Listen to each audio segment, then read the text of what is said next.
नमस्कार, मी अदिती तरडे. साम टीव्हीच्या बुलेटिनमध्ये तुम्हा सगळ्यांचं स्वागत. बुलेटिनच्या सुरुवातीला राज्यातून बातमी समोर येते. राज्यात पहिल्यांदाच सामाजिक वॉर रूम उभारण्यात येणार आहे. मुख्यमंत्री देवेंद्र फडणवीस याच्या संदर्भात मंत्रालयात बैठक घेणार आहेत. ज्या योजना थेट जनतेशी निगडीत आहेत अशा योजनांचा आढावा या वॉर रूम मधून घेतला जाणार आहे. केंद्र सरकार आणि राज्य सरकार राबवत असलेल्या योजना आणि सामाजिक उपक्रमांचा यातून आढावा घेतला जाणार आहे. तसंच पायाभूत सुविधांसाठी याआधीच वॉर रूम तयार करण्यात आलेले आहेत.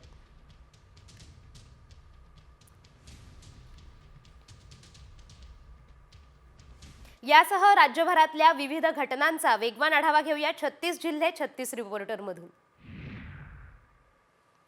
बीडचे जिल्हाधिकारी अविनाश पाठक यांनी जिल्ह्यातील आणखी 11 सरपंचांसह 402 जणांचं सदस्यत्व रद्द केलंय. जात वैधता प्रमाणपत्र सादर न केल्यानं ही कारवाई करण्यात आली आहे. याआधी 20 जानेवारीला 7 तालुक्यातील 13 सरपंच तर 418 सदस्यांचं सदस्यत्व पाठक यांनी रद्द केलं होतं.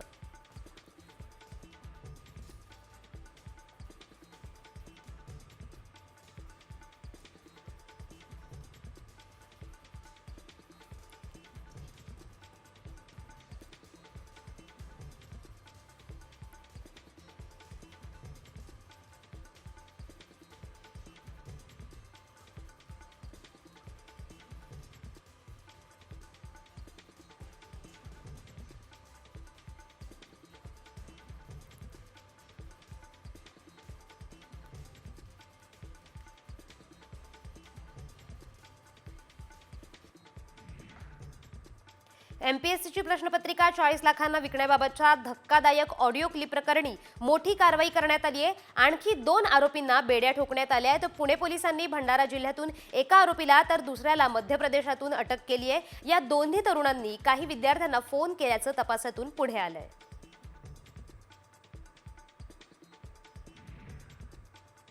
मुंबई रेल्वेसाठी आज अभिमानास्पद दिवस आहे. मुंबईच्या लोकल सेवेला आज 100 वर्ष पूर्ण झाली आहेत. 3 फेब्रुवारी 1925 रोजी पहिली उपनगरीय लोकल धावली होती. ही 4 डब्यांची लोकल व्हिक्टोरिया टर्मिनस ते कुर्ला दरम्यान धावली होती.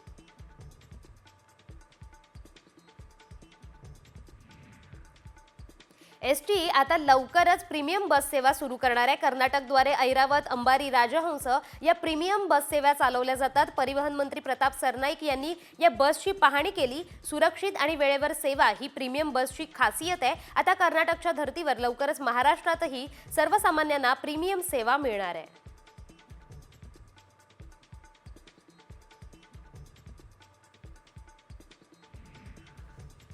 अमरावतीवरून सुटणारी बडनेरा नाशिक मेमू रेल्वे उद्या धावणार नाहीये. तसंच गीतांजली एक्सप्रेसही 2 तास उशिरा धावणार आहे. भुसावळ रेल्वे मंडळात पाचोरा रेल्वे स्थानकावर रिमॉडेलिंगसाठी विशेष प्री नॉन इंटरलॉकिंग ट्रॅफिक आणि पॉवर ब्लॉक घेण्यात येणार आहे. त्यामुळे काही रेल्वे गाड्या रद्द करण्यात आल्या आहेत.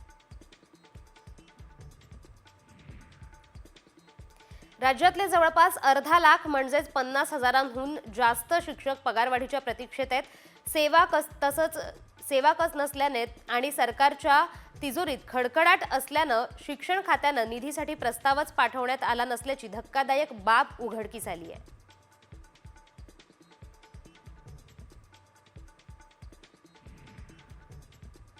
वर्षाच्या सुरुवातीलाच घरविक्रीला समाधानकारक सुरुवात झाली आहे. मुंबईत 12,249 घरांची विक्री झाली असून यातून सरकारला 994 कोटी रुपयांचा महसूल मिळालाय. मागील 13 वर्षातील जानेवारीतील घरविक्रीचा हा उच्चांक आहे. मागील वर्षी जानेवारीत घरविक्रीतून 730 कोटींचा महसूल मिळाला होता.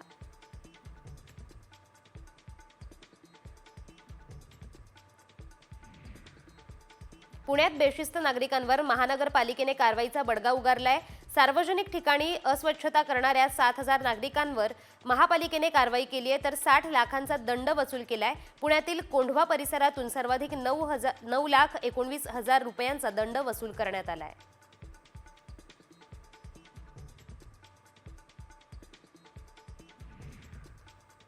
दुसरीकडे राज्यात विकास कामांची कोट्यावधीची बिलं थकली आहेत. त्यामुळे 4 लाख कंत्राटदारांनी काम बंद आंदोलनाचा इशारा दिलाय. विविध विभागातील 4 जुलै 2024 पासून तब्बल 89,000 कोटी रुपये बिलापोटी थकलेत तर कंत्राटदार संघटनांनी 5 फेब्रुवारी पासून काम बंदचा इशारा दिलाय.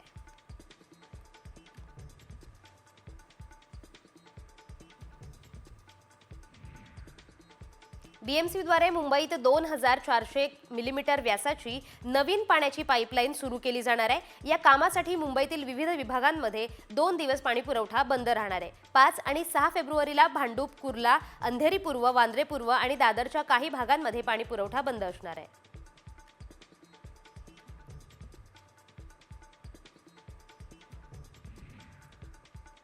जीबीएसमुळे पुणेकरांची चिंता वाढली आहे। पुण्यात जीबीएस रुग्णसंख्या 158 वर पोहोचली आहे। पुण्यात रविवारी 3 नवीन रुग्ण आढळलेत, तर सध्या 21 रुग्ण व्हेंटिलेटरवर आहेत।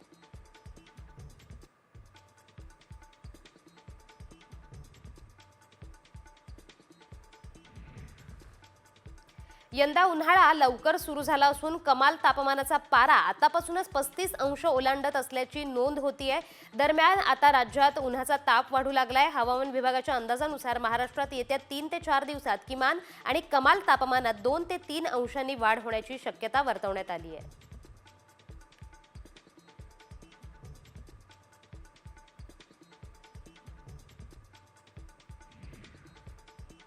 धुळ्यात थंडीचा जोर अद्यापही जाणवत असून आज धुळ्यात 10 अंश तापमानाची नोंद करण्यात आली आहे। गेल्या काही दिवसांपासून दिवसभर उन्हाचा कडाका आणि रात्री थंडीचा जोर वाढलाय, त्यामुळे नागरिकांना गरमी आणि थंडी दोघांचाही अनुभव येतोय।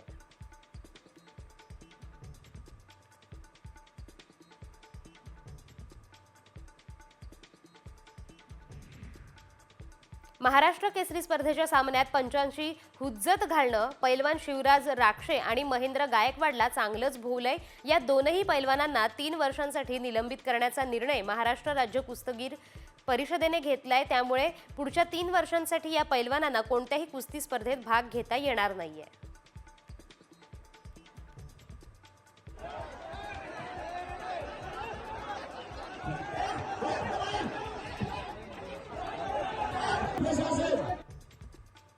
महाकुंभ मेळ्यातल्या 3ऱ्या अमृत स्नानाला सुरुवात झाली आहे। सर्वात आधी नागासाधूंनी स्नान केलं, त्यानंतर मग महानिर्वाणी आणि निरंजनी आखाड्याचे संगमात जाऊन स्नान केलं।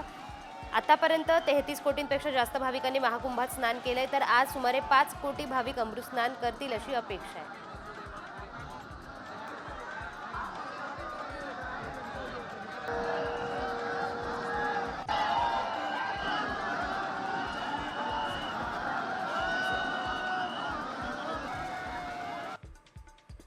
नाशिकमध्ये 2027 मध्ये सिंहस्थ कुंभमेळा होणार आहे। 2027च्या सप्टेंबर-ऑक्टोबरमध्ये म्हणजेच श्रावण महिन्यात 3 शाही स्नान होणार आहेत। याच पार्श्वभूमीवर नाशिक प्रशासन अलर्ट मोडवर आलंय। प्रयागराज कुंभमेळ्यात झालेल्या चेंगराचेंगरीनंतर नाशिकमध्ये होणाऱ्या कुंभमेळ्यासाठी उपाययोजना राबवण्यात येत आहेत।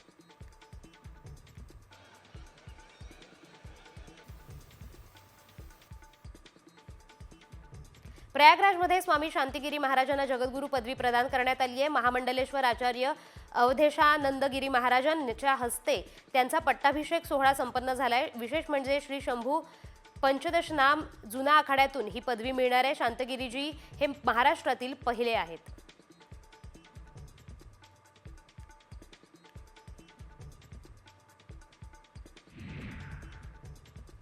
वांगणी रेल्वे स्थानकातील चोरट्यांच्या प्रवाशांच्या जीवाला धोका निर्माण झालाय।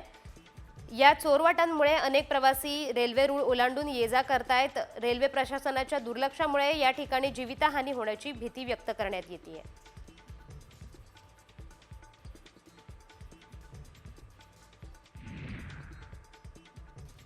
अकोला जिल्ह्यात हेल्मेट सक्ती सुरू झाली आहे। अकोला पोलीस दलाने अकोटमध्ये हेल्मेट जनजागृती रॅली काढली। सार्वजनिक सुरक्षितता आणि प्रवासादरम्यान हेल्मेट वापरण्याचे महत्त्व नागरिकांपर्यंत पोहोचवण्यासाठी ही जनजागृती रॅली काढण्यात आली।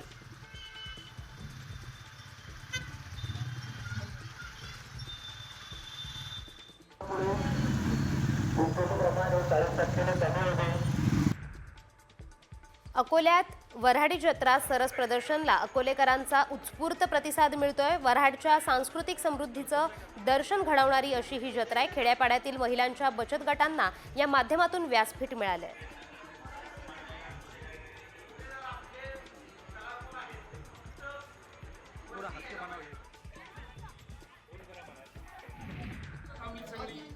जगद्गुरू संतश्रेष्ठ तुकाराम महाराजांच्या पदस्पर्शाने पावन झालेल्या श्री क्षेत्र भंडारा डोंगरावर 2 फेब्रुवारी ते 9 फेब्रुवारी अखंड हरिनाम सप्ताहाचं आयोजन करण्यात आलंय। त्यात विविध धार्मिक कार्यक्रम होणार आहेत। माघ शुद्ध दशमीच्या निमित्ताने दरवर्षी अखंड हरिनाम सप्ताह तिथे भरत असतो।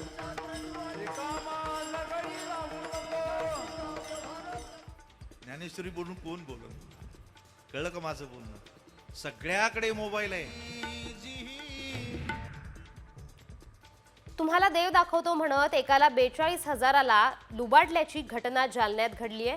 तुकाराम खेत्रे असं फसवणूक झालेल्या शेतकऱ्याचं नाव आहे। खडा हातावर ठेवून रुद्राक्ष करून देतो म्हणून एका भामट्याने हातचलाकी करून तुकाराम खेत्रे यांच्या खिशातील रोख रक्कम, अंगठी तसंच 42,000 रुपयांचा मुद्देमाल लंपास केलाय।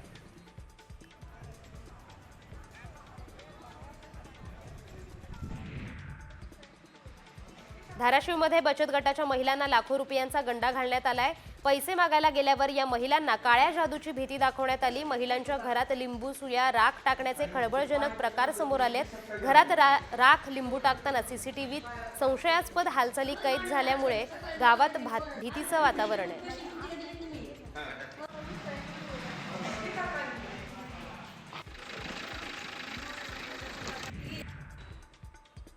जळगावमध्ये स्टॉक मार्केटशी संबंधित ॲप्लिकेशन डाउनलोड करायला सांगून मोहम्मद इम्रान यांची 7,30,000 रुपयांची ऑनलाईन फसवणूक करण्यात आली आहे। या प्रकरणी सायबर पोलिसात अनोळखी महिलेविरुद्ध गुन्हा दाखल करण्यात आलाय। पुढील तपास पोलीस करतायत।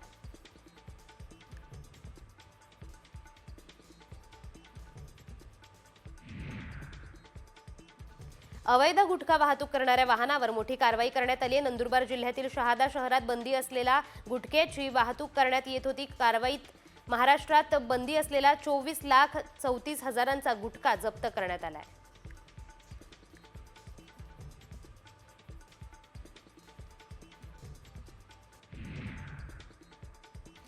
पुणे ग्रामीण पोलिसांनी वेहरगाव येथे मटका अड्ड्यावर कारवाई केली आहे। मटका खेळणाऱ्या 10 जणांवर गुन्हा दाखल झालाय। पोलिसांनी 1,64,000चा मुद्देमाल जप्त केलाय। यामध्ये रोख रक्कम, जुगार साहित्य, मोटरसायकल, पावती पुस्तकं आणि मोबाईल फोन याचा समावेश आहे।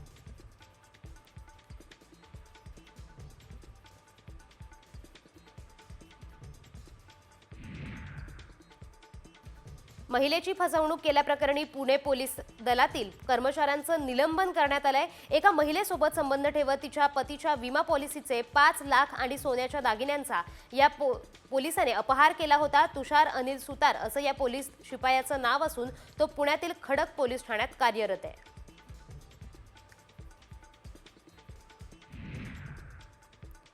पुणे पोलिसांच्या गुन्हे शाखा विभागाने एका घड्याळाच्या दुकानावर छापा टाकलाय। दुकानदार एका नामांकित कंपनीचं नाव वापरून बनावट घड्याळांची विक्री करत होता। पोलिसांना याचा सुगावा लागल्यानंतर पोलिसांनी घड्याळाच्या दुकानावर कारवाई करत दुकानदाराला ताब्यात घेतलंय।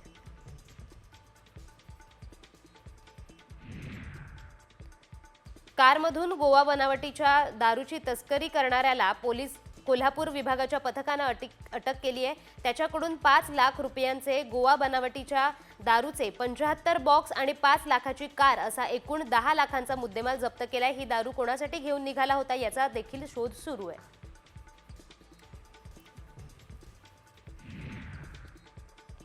बातमी समोर येते लाडकी बहिणी योजनेच्या संदर्भात। लाडकी बहिणी योजनेचा लाभ घेणाऱ्या महिलांसाठी महत्त्वाची बातमी आहे।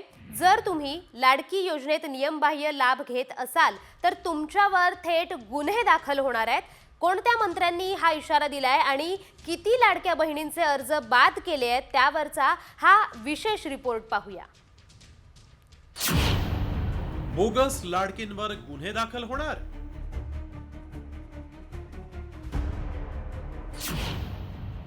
फसवणूक करणाऱ्यांवर कठोर कारवाई।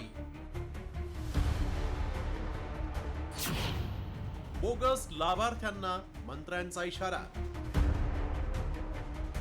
मुख्यमंत्री माझी लाडकी बहीण योजनेअंतर्गत राज्याच्या तिजोरीवर डल्ला मारणाऱ्या बोगस लाडक्या बहिणींची आता खैर नाही। कारण ज्यांनी नियम डावलून लाडकींचे पैसे लाटलेत अशा बोगस लाडक्या बहिणींवर थेट फौजदारी गुन्हे दाखल होणार आहेत। आणि असा इशारा दिलाय दुसरा तिसरा कोणीही नव्हे तर सार्वजनिक बांधकाम मंत्री आणि लातूरचे पालकमंत्री शिवेंद्रराजे भोसले यांनी। त्यामुळे बोगस लाडक्या बहिणींवर आता कारवाईचा धडाका सुरू होण्याची शक्यता आहे। लातूर जिल्ह्यामध्ये 5,92,000 लाडक्या बहिणींनी अर्ज केला होता। त्यातल्या तब्बल 25,136 लाडक्या बहिणींचे अर्ज बाद झाले। त्यामुळे आता ज्या बहिणींनी बनावट कागदपत्र देऊन या योजनेचा लाभ घेतलाय त्यांच्यावर आता गुन्हा दाखल होणार आहे। आणि चुकीची कागदपत्र आणि खोटी कागदपत्र दिली असली तरी चुकीच्या पद्धतीनं शासनाची योजना गेली नाहीच पाहिजे। त्यामुळे 100% ती जी असतील ती रद्द होतील अशा पद्धतीनं जर आलं असेल आणि त्यांच्यावर गुन्हे पण दाखल होतील। अशाच बोगस लाडक्या बहिणींवर यापूर्वी गुन्हे दाखल करण्यात आल्याचं महिला आणि बालविकास मंत्री अदिती तटकर यांनी सांगितलंय। तसंच फसवणूक करणाऱ्यांवर यापुढे कठोर कारवाईचा इशाराही त्यांनी दिलाय। नेमकं त्या काय म्हणाल्या पाहूया। मुख्यमंत्री लाडकी बहीण योजनेअंतर्गत बनावट लाभार्थ्यांची नोंदणी करण्याचा गैरप्रकार अंगणवाडी सेविकांच्या सजगतेमुळे अर्ज पडताळणीच्या वेळी सप्टेंबर महिन्यातच निदर्शनास आलाय। याबाबत 4 ऑक्टोबर रोजी पोलिसात रीतसर गुन्हा दाखल करण्यात आलाय। महिला आणि बाल विकास विभाग अर्जदारांच्या छाननीबाबत अत्यंत सजग असून कोणत्याही प्रकारची फसवणूक करणाऱ्यांवर कठोर कारवाई करण्यात येणार आहे। राज्यात तब्बल 30 लाख लाडक्या बहिणी नियमबाह्य असल्याचं सांगितलं जात आहे। काही परराज्यातल्या महिलांनीही पैसे लाटल्याच्या रॅकेटचा पर्दाफाश झालाय। लाडकी बहीण योजनेमुळे राज्याच्या तिजोरीवर मोठा ताण आला। त्यामुळे सरकारनं या योजनेतल्या बोगस लाभार्थ्यांना शोधण्यासाठी यंत्रणा कामाला लावली आहे। त्यामुळे बहिणींनो, तुम्ही नियमात बसत नसाल तर या योजनेचा स्वतःहून लाभ सोडा, अन्यथा तुमच्यावरही गुन्हा दाखल झाल्याशिवाय राहणार नाही। ब्युरो रिपोर्ट, साम टीव्ही मराठी।